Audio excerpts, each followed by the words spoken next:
This time in the Magick Kitchen, we are joined by Pamela Chen, and we're going to talk about why witches shouldn't be poor. I'm Leandra Whitwood. And I'm Elyse Wells. And welcome to the Magick Kitchen podcast, where we talk about magic, kitchen witchcraft, herbs, and everything in between.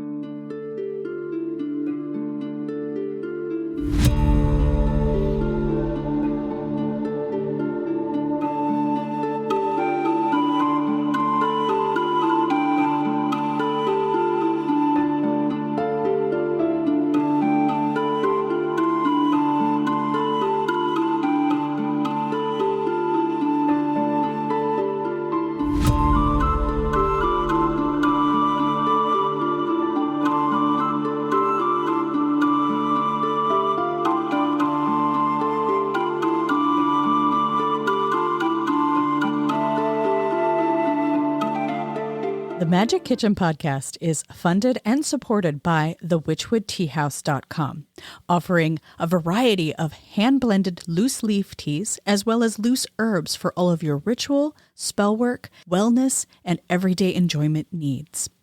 If you would like to support this podcast while sipping a great cup of tea, head over to thewitchwoodteahouse.com and find the magic that's in store for you. Pamela Chen is the author of Enchanted Crystal Magic and creator of Witchling Academy Tarot and Tarot of the Owls. She also works as a business, wealth, and money manifestation coach. She helps high-achieving, powerful creatives and visionaries access potentials and opportunities from the quantum field and Akashic records through expanding their energetic awareness to infinite possibilities and real magic. When she is not writing or coaching, she loves to cuddle with her chickens, watch Korean drama, and eat spicy Cheeto Puffs with avocado, which I need to try. Yeah. Visit her at magicalpam.com, and we'll put that in the notes as well. Thank you for being here, Pamela. Yes. Hi, Welcome. Thank you so much for having me. So excited. So today we just finished reading your book. It's not even out yet, Wealth Witchery. And I believe this one comes out in April. And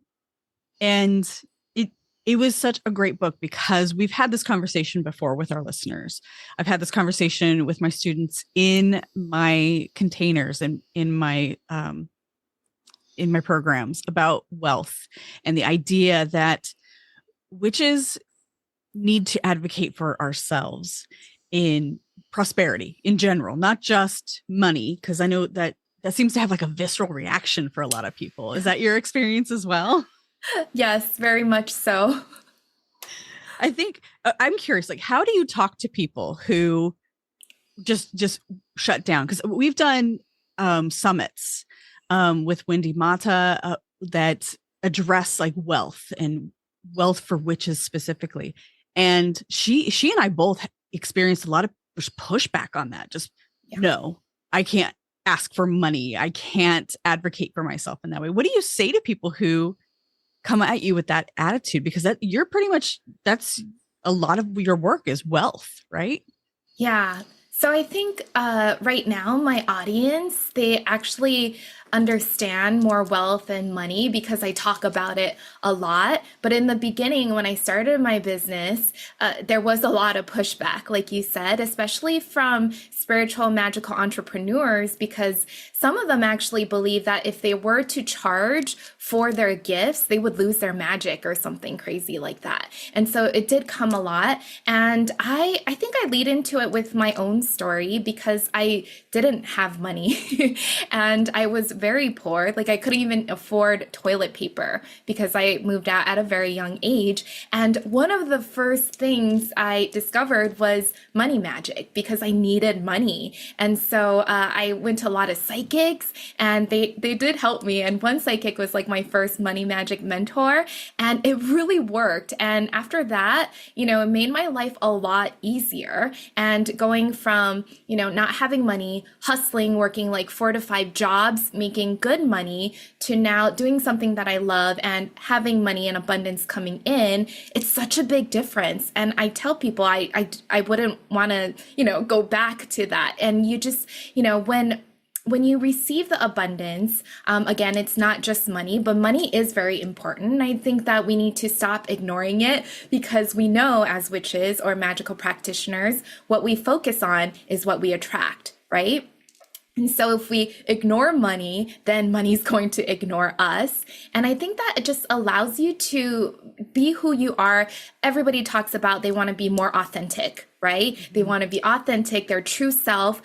But this world is defined by money, what you have money for to purchase, to bring. So if you're like, wow, I have, pink purple hair and that is totally me. But if I didn't have the money to do so, which I didn't have before, then how can I authentically express myself? And so I do think in that sense, money is also very important for that. Sure. And I look at it this way. Money equals security in our culture. In the current stage of capitalism, even though a lot of people agree that it is collapsing, we still rely on money heavily. So until there's another system in place, this is the thing. This is what we have to rely on. So we need that to ensure that we can go to the doctor, ensure that we can color our hair, ensure that we can buy food and put food on the table, care for our pets and our children, and you name it. All those necessities, everyday necessities, putting gas in the car. You talked about being at a point in your life where you couldn't even afford toilet paper. Been there. Like there's been a point in my life where I had to decide, was I going to put food on the table or pay the mortgage? And when you have children at home, especially, like it becomes this reaction, this visceral reaction that you have to make a decision. You have to decide to advocate for yourself and your family. And I think it becomes that very patriarchal mindset that we have to be the martyr, that financial martyr in our path. So yeah, very much. I agree with what you're saying. Yeah. And I love sharing where I was and where my clients are too, because I feel like it doesn't matter where you are in your past or where you are in the present. It's like the decisions that you make now. And of course, the magic working with energy and your mindset is going to really help that. And if you make the change now, anything can happen for your future. And I really believe in that. And I love it when, I see our clients and in this book too, you get the exact steps. Like the exact steps and how myself and a lot of our clients went from, being a single mom, losing her home, not getting a job. She just couldn't land an interview for no reason. I don't know why. And after a couple of years now, she owns her home. She got remarried. She's able to take her kid to Disneyland, and she has the highest paying job at home that she's ever had. And so it can happen. Nice. Yeah. I love those stories. And that's the thing. I think it's so hard for people, especially when they come from a traumatic relationship with money, for one reason or another, to trust it. Like in witchcraft, I'm a broken record about this on the podcast, but we come back to perfect love and perfect trust. That's where we come from in what we do. And that perfect trust actually has to extend to our relationship with money for money to want to be in our lives. Like one of the things that I learned really early on in my money journey, like in the money stories rewriting that I had to do, was money is sentient. It's a spirit. We as animists, we have to have that same approach to money, like expecting it to want to have a relationship with us if we foster a relationship with it. And it's the way we talk about it. It's the way we open ourselves to it or not through the words we use. Like people always, my mom, her favorite thing, because it does almost always stem from our upbringing. Our first money stories comes from what we experience and what we see and how we hear money being spoken of. And my mom is always, oh, I don't need money. I don't need money. Right. And I'm like, well, then why would money show up? Because it's like coming towards you and you're like, oh, I don't need you. And it's like, well, geez, ouch. Okay, bye. That's how it works. That's truthfully how it works. And when we can learn to have that perfect trust with money, knowing that because we respect it, and respect is a layered word because it doesn't mean like, right? It doesn't always mean love. It means respect. It means understanding where that boundary is and that relationship is and knowing its power. And yeah. No, I love that. I think you explained it perfectly. And that's why every day I'll be like, thank you, money. I love you. Yes. Happy money brings in. And I don't even think it's like the money, right? It's not like I need $1,100 bills on my bed. That's not what we're manifesting here. What we're calling in is the experience that money can provide for you. And so, yeah, I do feel like money can bring us joy, can bring us safety and bliss and abundance and whatever it is that you desire. If you want adventure, you probably need some money to travel, right? So it can bring you all the things that you desire. Yes. Yes. And I noticed that a lot of people seem to hold, like, when they start working on that shadow with money, they'll hit this point where they'll have two contrasting beliefs around money. Yeah. They believe, yes, I need money. I love money. Money is good for me. But at the same time, that thought in the back is still this, well, money's the root of all evil. Easy come, easy go. And I always wonder, like, is it a self-sabotage, or is it that process that we're just teasing apart the tangle that we find ourselves in, that message from our family line that says, oh, you don't need money. Oh, money's evil. Oh, rich people are just greedy. And it's kind of a hard thing for us right now, especially what we're seeing in the United States with literal billionaires taking over the government. This is something that I think a lot of people are going to look at and go, whoa, this is why money's bad. But it's not money that's making this happen. It's the individuals and the value we put on money. So I think it just clearly demonstrates the value money has. The more money you have, the more power you have, right? Yeah. And maybe it shouldn't be that way, but that's the reality of it. What are your thoughts on that? Yeah, I really like how you brought up that, the balance of, okay, you do want money, your conscious mind wants the money, but your subconscious is still not aligned with it. So when we're not fully aligned, then we can't call in what we desire. And we know that 99% of our reality is created with our subconscious mind. So it has to get on board. And so this is when your practices come in, right? Your mindset practices, your rituals come in working with your energy to support you in this evolution, in this growth. And it's not going to be like, okay, I'm going to say an affirmation 100 times today, and tomorrow I'm going to wake up loving money. It doesn't work like that, right? Because you've been programmed for the last, 20, 30 years to maybe not to be scared of money, to not love money. And so there is that transitional time. And I do think if you if you really can't see the money coming towards you, then you can put a bridge in it. So something like, I'm learning to love money. I'm learning how to be really good with money, but just for a little period of time, because you don't always want to be in the learning, right? Yes. And when you feel like this is true, I am learning, because you're reading the book, I hope. Yeah. Then you're listening to this podcast, you're, reading the book, and then you are learning, you feel that's true, then you can start shifting and, take the next step and start working on that. So I don't ever think I really had to, maybe for my business, I had to learn, I really had to brainwash myself in charging more, being worthy of charging and getting clients. Mm-hmm. But I think like the biggest example I can give you is actually my publishing. So English is my second language. I was really bad in school, Hawaii education. There was no education. And I never thought that I could write. I don't remember writing an essay. I think in English, senior year, he just made us watch surfing videos, and I did Harry Potter orally report. Like, it was crazy, right? And so I never thought I could be a writer. And it was through working on my business, learning how to write Instagram copies for my business that I learned how to write. And also, support with many people, that my mentors, and this was amazing to me. But even after I got 3 contracts, I didn't believe that I was a good writer. So I kept on having to convince myself that I have so much ideas, I'm really creative, I'm an amazing writer. And so I think that's the same with money, right? You have to keep, I can do this, it is amazing, I already have it.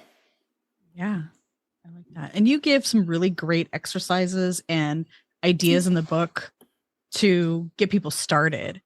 I'm looking at that, setting up your abundance altar, which was that kind of like that kick in my butt, because I realized I needed to clean my altar. So I spent some time before this interview, scrubbing things down and cleaning things out and refreshing that energy. And I think we always need those reminders of there's little things we can do every day to set ourselves up for this abundance.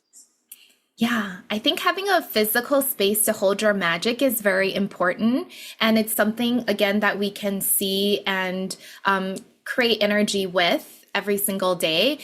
Is this video? My altar is in back of me. So I always have my altar, and I'd say like, do what you can, right? Don't commit to something that's super big. For myself, I can't commit to putting fresh flowers on my altars every day or every week because I know that I just won't do it.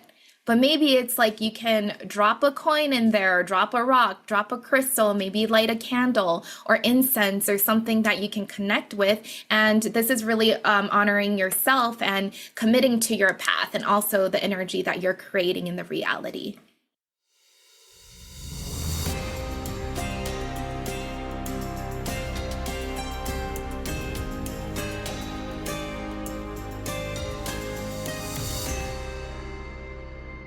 It's finally time. My book, Sacred Wild, An Invitation to Connect with Spirits of the Land, is now available for pre-order. Pre-orders are the #1 key to a book's success. They help Sacred Wild reach more readers and even bestsellers lists. If you love the Magick Kitchen podcast, this is a great way to support my work. Pre-order now at seekingnumina.com/pre-order. Thank you so much for listening. So I want to talk about limiting beliefs, because there is a lot of shadow work that needs to happen with these money stories. Like you said, it has to start, it's going to start in the conscious mind, but the subconscious has got to get on board, or these changes aren't going to take place. You're actually not going to see a difference in your life. You know, it has to happen. It has to be a holistic change. And limiting beliefs are where we start that shadow work, where we find our limiting beliefs. So I thought it'd be in an effort of authenticity, I will share my own limiting belief, the one that I worked on. I've been consciously working on it for 8 months. Like, it's been my main goal, and I've done it. Like I've done it. Like, it's the shadow work's done, guys. It does happen. The end is in sight. If you're on that journey, you're like, oh, shadow work never ends. The whole process doesn't end, but certain shadows will be integrated, and then you move along, and it's a wonderful feeling. But for me, it was that you have to work hard to have money. You have to work hard. If you don't work hard, you don't have money. That was always what my parents imparted on us. Even when I was getting straight A's in school, they'd be like, why are you reading that book for fun? Can't you read something for class? So it was a hard one for me. And I think what changed it for me was finding that trust in money. Like, no, and the trust in myself. Like, okay, here's my empirical evidence. Like, I actually wrote out, I said, okay, I have a master's degree in spiritual studies. I have 10 years of training. I have 2 degrees in my initiation. Like, I am a high priestess as per the fairy tradition guidelines. Like, so in a way, my logic mind couldn't argue, you know? It's like, okay, here's all the wealth. And then I put a money value on it. Okay, how much did I spend on that degree? I had to drive an hour and a half each way for my Coven training.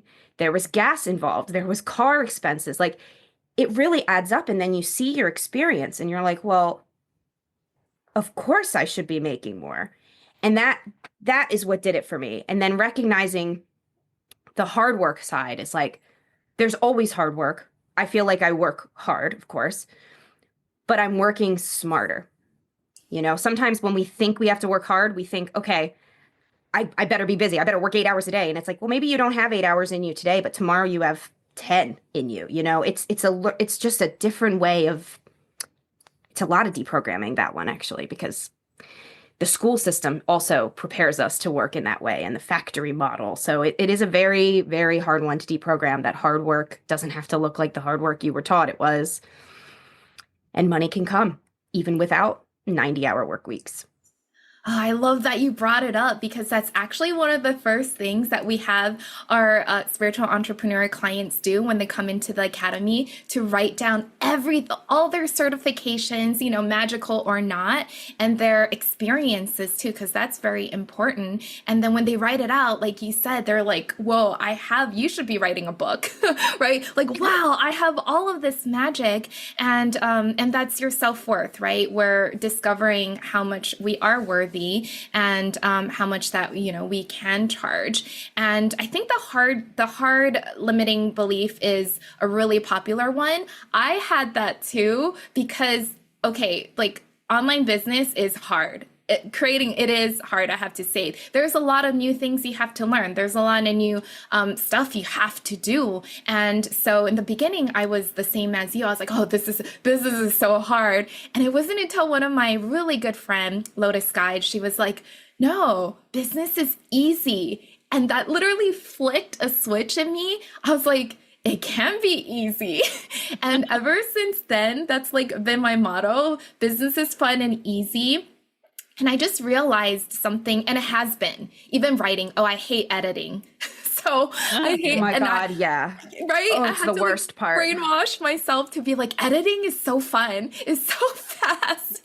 And so, so what happened was recently I discovered, and this might help a lot of people. So Alex and I, my business partner, we actually work with Vedic astrology. And so Saturn is actually a planet that I have to appease, like be nice to. And so Saturn is all about like organization, structure, hard work.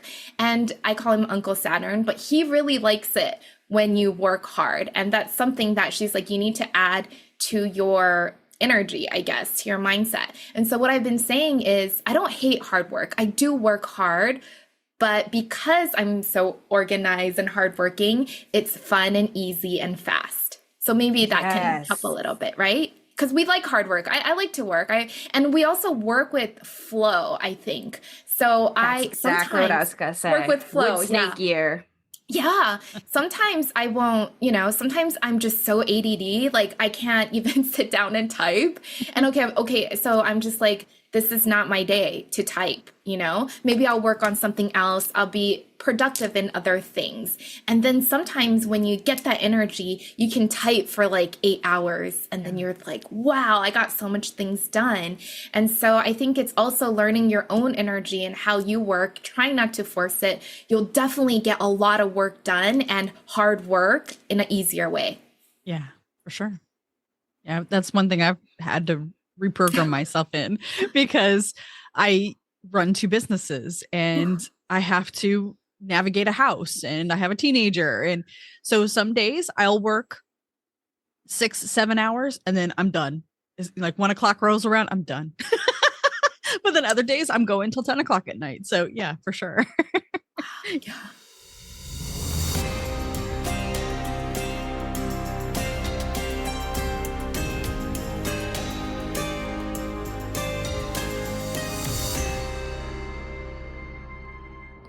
You are invited to experience the most famous oracle site in the world with a native Greek priestess who has built a relationship with the Pythia herself. Will you join me? April 27th to May 2nd, I will be leading an intimate group of people on the priestess path to the Oracle of Delphi, the Valley of the Muses, and so much more. Experience shamanic journeying to the beat of my drum as you take in the sounds of cicadas and the scent of sea and olive groves. Eat fresh local produce and wake up every morning to the sea before you, having coffee by the pool in our secluded villa. Be anointed by the Castalia Springs, just like those on the pilgrimages to Delphi thousands and thousands of years ago. Visit seekingnumina.com/Delphi retreat for more information or to set up a call with me about it. Your intuition is waiting for you to listen. Awaken your gifts with the Oracle. In the book, you go through the rich craft. Everybody heard that right? I love it. I love the puns also. Yes. Like you have I'm super punny. I love puns. I freaking love it. Yeah. That was like at first because this is a bit of a behind the scenes, everybody, but we got the uncorrected proof for limited distribution in order to read it in time for the interview. And so it doesn't have page numbers yet in the table of contents. So I thought they misspelled ritual at first. And then I was like, oh, wait, the book is about being wealthy. Like, of course it's spelled correctly. It was so like, I just chuckled to myself as I was reading it and figured that out on my own. I love it. And that's something too. Like, I think even if you're brand new to manifestation work, like this book will change your life. And it's so like there, it's just all there. So I don't want to like spoil the Richcraft manifestation system, but there's one thing in there that I want to highlight because that's how I did it. Like that, if there's one thing in there that I saw myself in, it was the last step actually, which is the embodiment of our wealth. And that was the one I was always missing. Like I had thought for years that I had reprogrammed my money stories, but I actually hadn't. What actually made the difference for me was two things: joining containers, getting a mentor, paying way more money than I thought I could afford. Yeah. For both of those things, by the way. And then being in that container and fully committing to it and having the expansion that comes with sisterhood and community. Like it is truly where we get permission to expand into our highest self, because we wouldn't say to somebody else there who has big dreams, hey, bring those down a peg. And so we stop saying it to ourselves. And then they say to us, I see how possible that is for you. And we start to build trust and love for that person. So why would we disregard their belief in us? And so it just starts, it's a wonderful snowball that gets created through containers and mentorship where you know you can do it. It's a deep, deep knowing. And that's when it works. That is when it works. It's almost like it's been so well deprogrammed at this point that I think I could not go the other direction, because I have so much trust in the sisterhood I experienced in those spaces. And I see the wealth coming in for myself, for them. Like it's been unbelievable. And the other thing I will always say to people is if you commit to a container you join, it can be a $10,000 container and you will make that back 10x, 100x because you've committed to it. And that's they're priced accordingly because you will get that back and more before you're even done with the container in a lot of cases. Like that happened for me. Like I got within my first launch in that container, I made back ×2 what I spent on the first business container I joined. Oh, I love that you brought it up too. I 100% agree. And I've joined so much programs, and I really did. Every program I join is maybe not in the beginning. In the beginning, I was just like, I need to learn more. But now it's really intentional, right? Like I'm joining this, and when I hit that pay button, I'm getting 10 times back. I remember not my first, but one of my first business programs when I was still, making maybe just $1,000 a month in my business. I was still working at my job, and it was actually my friend, but she's like, you're going to make 10K. I was like, okay. So every day I'll be like, Kelsey, where's my 10K? Where's my 10K? And then I'd be like, I was like, I'm doing it. And we did make 10K months from joining her program. And I think it's because, again, it was that belief, and we showed up, and the embodiment. And one of the programs that I was in, actually, everybody was making like 10, 30,000 months. And I was in the beginning, and I wasn't making that money. And I was, I could have been like, oh, I suck. And it did go through my head a little bit, but I had to kick that out and be like, no, these are possibility portals, right? They can do it. Yes. Yeah, they can do it. So can we. And I do. And a lot of our students actually in our business program actually say that they love to see other people share their wins, or, their first client, or they filled up their group, because then they see, wow, they started the same as me. Now I can do it too. So big possibility portal. And I do think that embodiment is a big piece, because I think it's really easy to do a spell, to do a ritual, right? To do the magic and to write your manifestation. But what is missing sometimes, I think, from these magical practitioners and witches, is the actual doing and embodying and taking. So one is taking action, right? Doing something scary and new, and it is going to be scary. Investing in yourself and and the time. And then the other thing is being that person. I think it's really important. So sometimes, I'll go to the grocery store, and I'm walking around in my pajamas, and I'll be like, yeah, I'm a millionaire. People don't even know it. Yeah, that person's I'm walking by, them, and they don't even know that I have so much money. And I just play like that. Yeah. I love that. And it is, that is so it too. And I want to touch on the word millionaire, because I know we just triggered people listening. Because they're like, eat the rich, eat the rich. That's what they're saying. People need to know that $1 million is not, that's not what we say eat the rich. We're talking billionaires. Like yes. Everybody should do this if you haven't before. Google the rice picture of a billion versus a million. Yeah. And you'll understand, like 1 billion rice grains fills an Amazon warehouse. A million rice grains fills your hand. Like, that's the difference. That's that eating the rich. When we talk about, that sort of rage people have at rich people, those are the people to Those focus are the ones it who on. can be rich. Yeah. But everybody can be a millionaire. Every single person listening to this podcast, because if you're listening to this podcast, you're listening to it in English, you're fluent in the most traded in language in the world. You probably live in the West, according to our podcast stats. Yes. So you live in a place, you have all the tools just by speaking English and being in the West. Yes. You have all the tools to be a millionaire. Every single one of us should be millionaires. Like, I truly believe that. Because it's not that much money anymore, people. It is truly not, no. isn't. I mean, think of how far $100 goes now. You can barely buy groceries. Yeah. That's like a 20 you used to get in your birthday card as a kid. Yeah. It would pretty much have to be a $100 bill today to be as valued. Well, and one thing you guys said about containers that gave me a little aha moment that I think we should lean into as people are listening to this podcast. So it's the idea that people are coming together to support each other. That is a very different capitalistic mindset than what we have now, where we're not in competition with each other. And Elyse and I work with several people who embody that mindset, and we embody that mindset in return, because we're not here to compete with each other. Yeah, we're all doing similar things. We're all in the same, genre of witchcraft and magic, but we're not doing exactly the same things, but we can still support each other in that. So I think that's a very positive outlook of the direction we can take money and what it can mean to us in a positive way, instead of looking at it like, oh, money's evil. But no, if we're all supporting each other to achieve our dreams.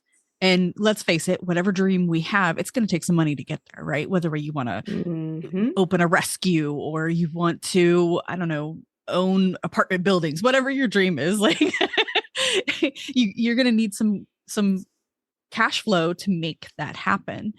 And if we're not supporting each other, then we're going to continue this downward spiral where we're pitting ourselves against one another. And I think that's such an important thing to remember as we start talking about money and wealth, and we start analyzing it and doing that shadow work behind it.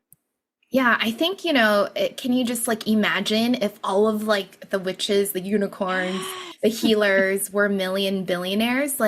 How amazing would our world be? How different would it be? And the animals taken care of, I donate to trees. I don't know. You could donate to whatever, build whole forests. You can really change the world. And, and I know that is a lot of why we all are doing magic, not only because we want to help ourselves, because we want to raise, humanity and the planet ascend, help the planet ascend and create a new earth, create a better world for all of us and, maybe our children and stuff. And so I think, your goal should be, I want to be I want to be a billionaire, and I want to help and be of service. It really does come down to be of service.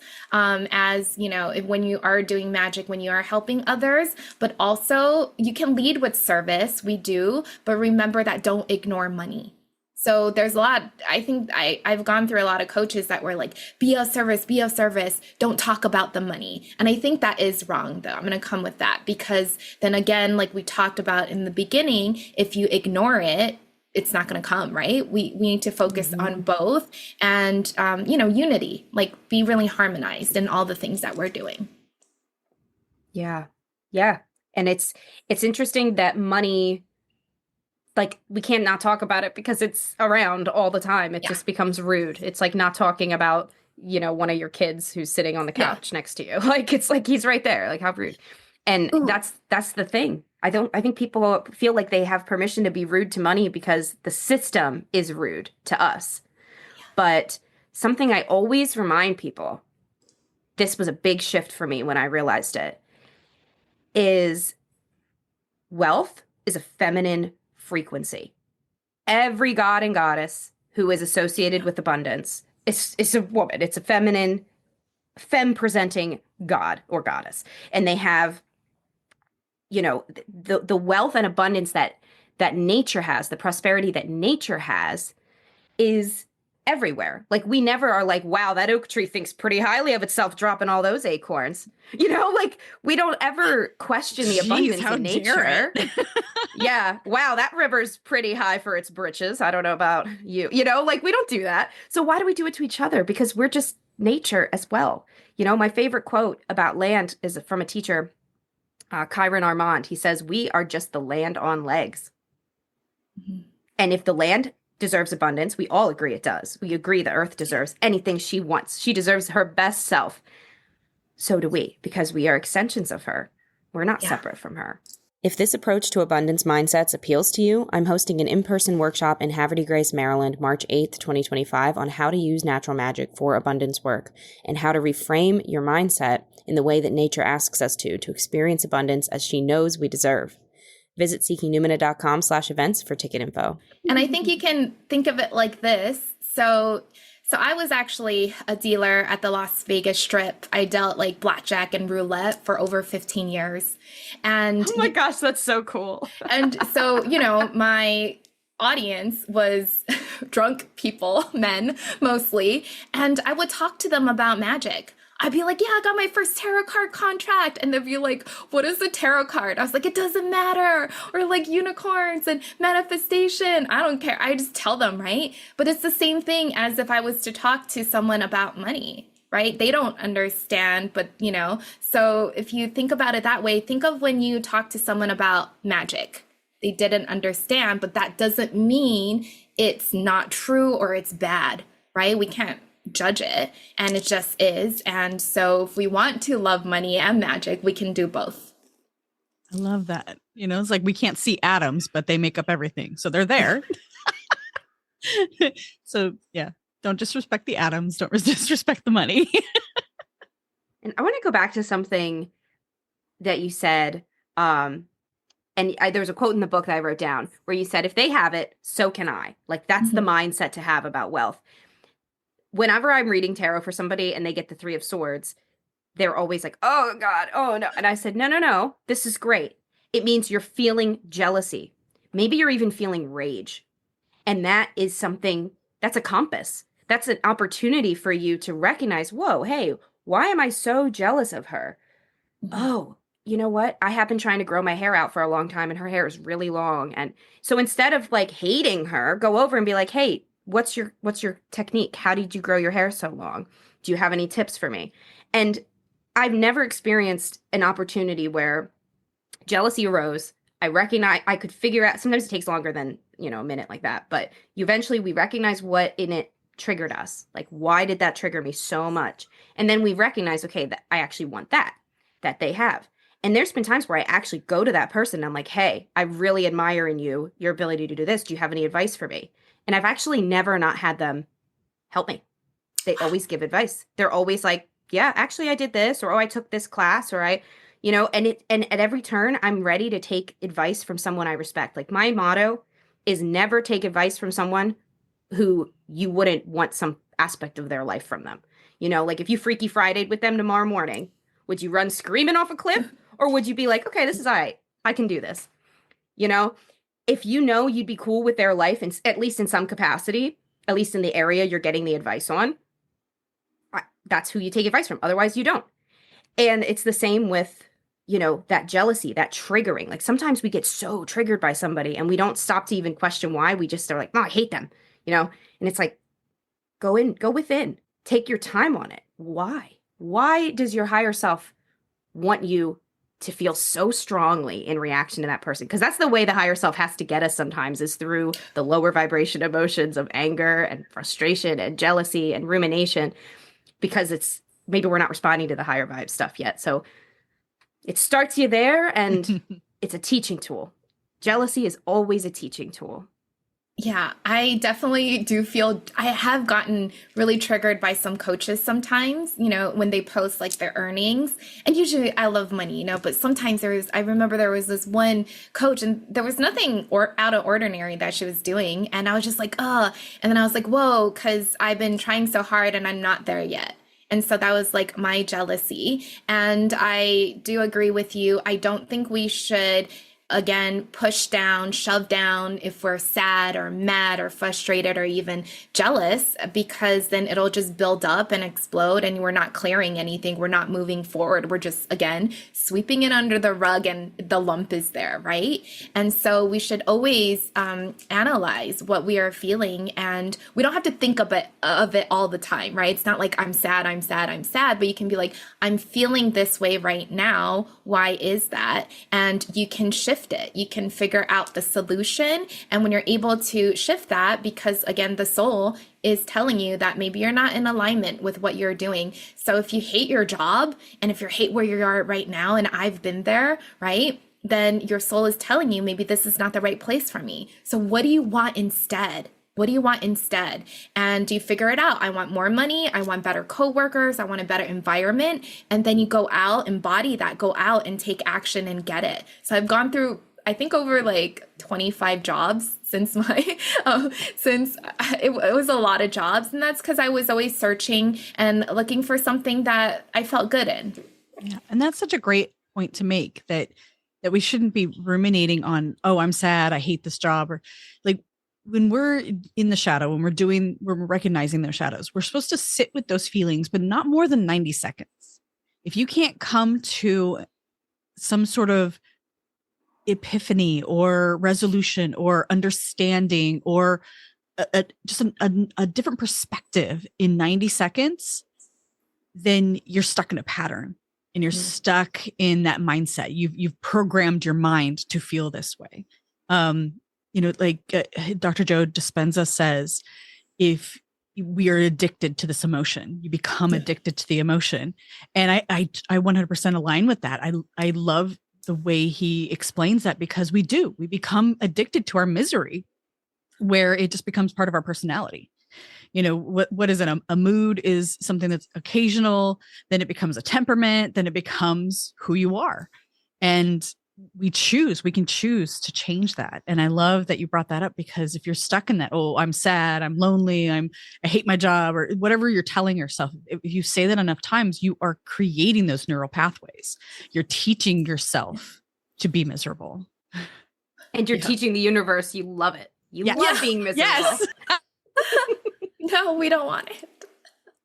Yeah, something that I think the chapter that has the most highlights in my book is the 4 realms, where you discuss the mental realm, the energetic realm, the emotional realm, and the physical realm, and how in order to change our mindset, really on anything, but of course we're talking about wealth today, it has to happen on all of those frequencies. And it's tough, because where do you start? Which one is going to be the hardest for you, as listener out there? Maybe it's the mental, maybe it's the physical. The physical is where we literally see it manifested in our world, in, the things we own and the things that we engage with, the experiences we can now have and things like that. So maybe that's the last one. Maybe that's the first one. I don't know. What would you say? How would you recommend jumping in? Yeah, I like to start at the mental realm, because I feel like emotions are something that is hard to create if you don't have the right mindset, right? Because your brain is always controlling it.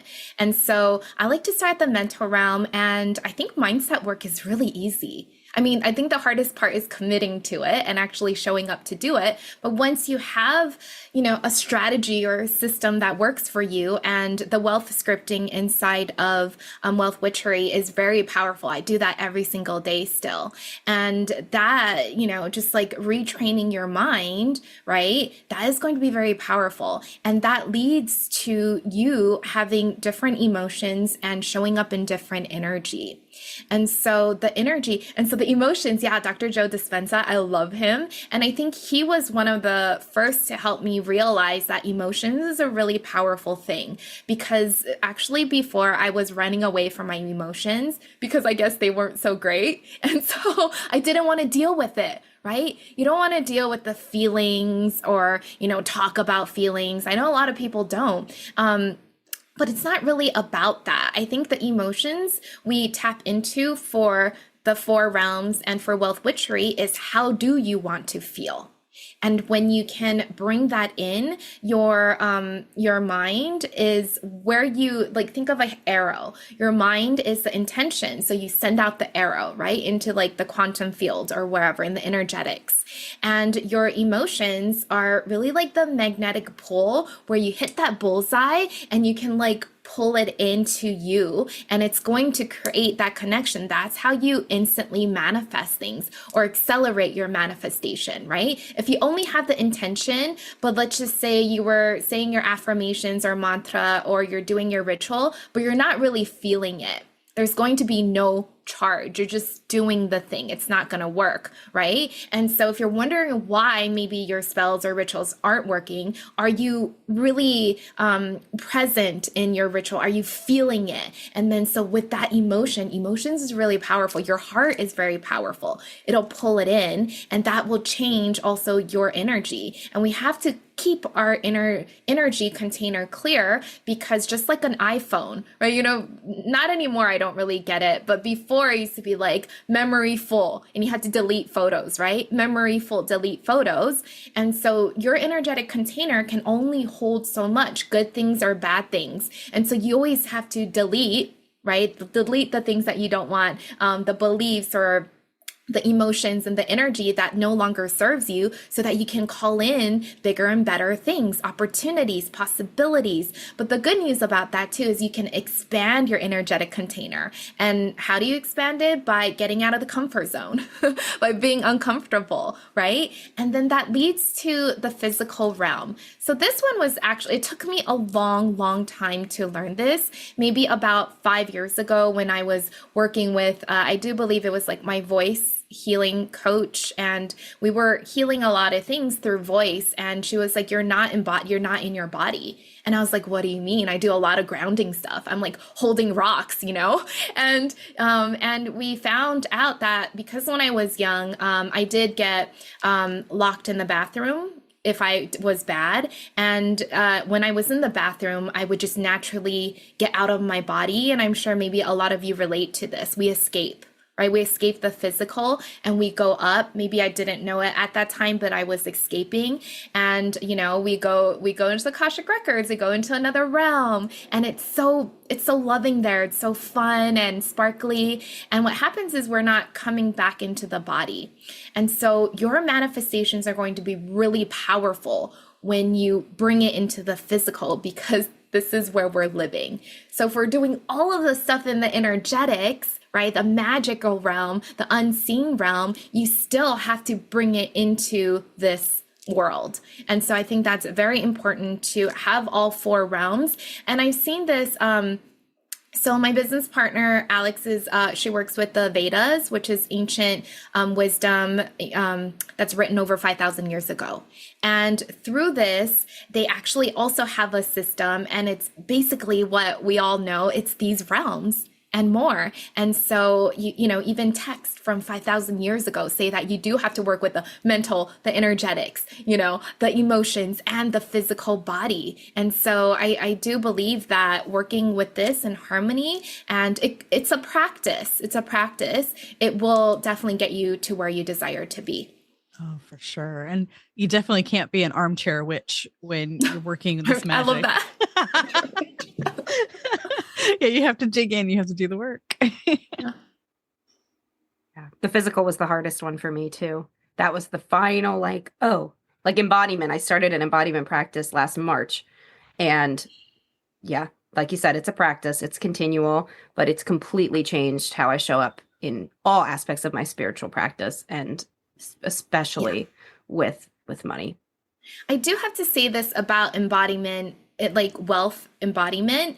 So I do think, because some of our clients that were coming to us were thinking I was meaning a different thing. So it's not about going out and like buying all the things, right? It's not about going out and spending the money that you don't have, But what you can do is you can still get the energy of it. So let's just say, okay, for example, one of my clients, she was like, she wasn't really making any money in her business.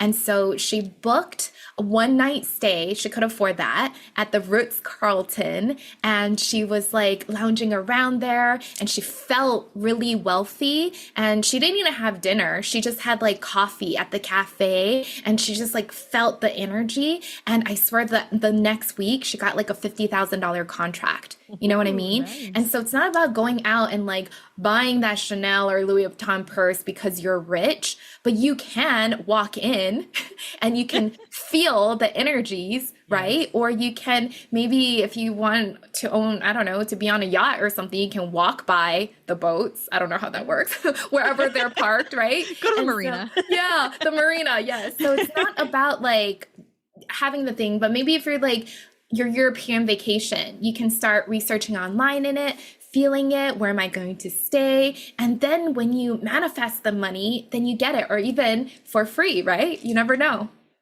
Well, and that's a good point that you make, because I think sometimes we forget that we have a tendency to isolate ourselves into the comfort zone. You know, we have to step out of that comfort zone. And like you said, it doesn't mean you have to go spend a ton of money you don't have. It means just taking yourself out of your current energetic space and into the energetic space that is doing the things you want done. And that's such a, like, seriously, like maybe that's our listeners' homework this week, is to go find a space where the people are doing the things that you want, that are achieving the things you want, and like just be in that space. Go have a coffee in a cafe in an upscale neighborhood that you want to live in, or whatever it is. Yeah, whatever. Yeah. Or maybe they can, get a friend and listen to this podcast and talk about how amazing money is to each other. Like, start loving on money. And that's something that, you can bring into your life. And that would be really beautiful. That'd be really fun to do. Yeah, I like that. I like exercises. Yeah. Yeah.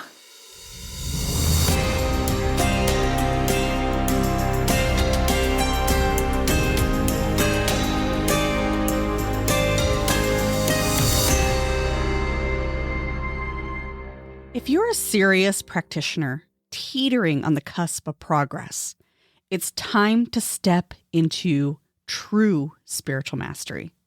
This is your invitation to join the Gardens of the Mystic Initiation and Certification Program, where I offer practitioners like you advanced teachings and guided experiences. Sign up now at leandrawitchwood.com or find the link in the show notes to learn more. Embrace your higher calling. Your journey awaits. Well, Pamela, thank you so much for joining us on the Magick Kitchen podcast. Can you tell our listeners where they can find you and work with you?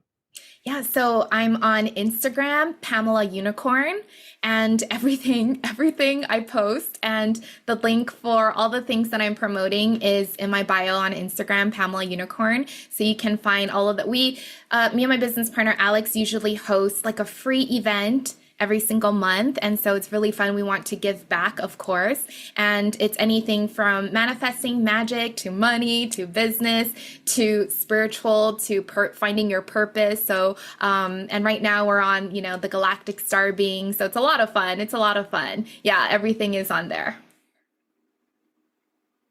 Awesome. Yeah. And we'll put links in the show notes too, so that you can find Pamela and enjoy the book when it comes out.